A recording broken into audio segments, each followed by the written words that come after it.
नमस्कार, बताओ। मेरा नाम डॉक्टर गोटेकर है, फिजिशियन हूँ। देखिए, जो आपने सवाल पूछा है, सभी ये लोग सवाल पूछ रहे हैं कि भाई इतना बदलता हुआ वातावरण है, धूप बारिश बीच में, फिर ठंडी हवा भी चल रही है, टेम्परेचर कई बार 7 चले जाता है। तो ये बड़ा खतरनाक होता है क्योंकि इसमें वायरस ज़्यादा पनप जाते हैं। और एक वायरस है, सेकेंडरी बैक्टीरियल इन्फेक्शन भी होता है और ज़्यादातर लोगों के गले खराब हो रहे हैं, छाती में इन्फेक्शन हो रहा है, मतलब निमोनिया, ब्रोंकाइटिस, इस तरह की बीमारी हो रही है। तो ये ज़रूर इसका ध्यान रखना चाहिए कि आप वातावरण में कैसे अपने आप को बचाएं। सर इस मौसम में जैसे वातावरण में जो चेंज हुआ है उसमें सबसे ज़्यादा रिस्क फैक्टर किन लोगों को है? क्योंकि कहते हैं ना कि जिनको रिस्क ज़्यादा है वो कौन सी कैटेगरी है? बिल्कुल, ज़्यादातर तो वयस्क लोग, मतलब 60 के करीब होने वाले हैं, 60 के ऊपर से। दूसरे हैं डायबिटीज़ वाले लोग।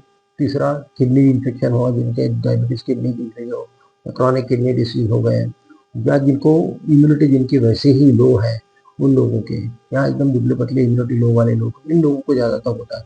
बच्चे, इनको भी जरा जल्दी पकड़ लेता है। तो ये इन लोगों को, जिनको एनीमिया है, पर्टिकुलर प्रेग्नेंट वुमन हो गए, इन लोगों को थोड़ा सा और खतरा महसूस होता है।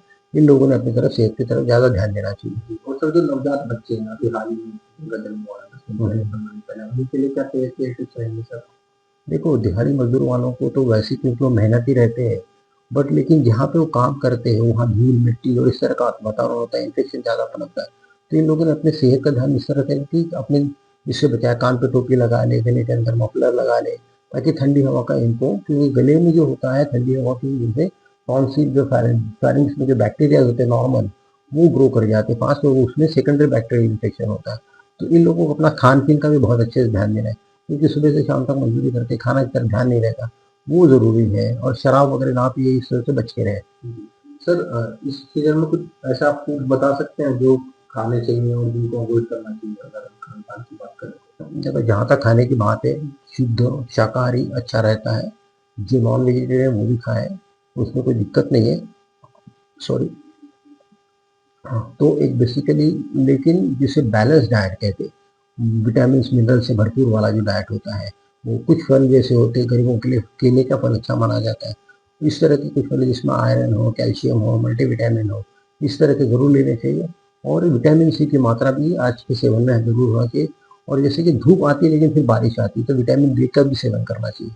तो शुद्धाहारी होना चाहिए, प्रोटीन अच्छा डाइट लेनी चाहिए, बैलेंस डाइट लेना चाहिए, और मल्टीविटामिन भी लेते रहने चाहिए। सर विटामिन डी की आपने बात कही तो उसका जो सोर्स है सबसे बेस्ट धूप ही माना जाता है, लेकिन तो लोग धूप में बैठते ही नहीं है।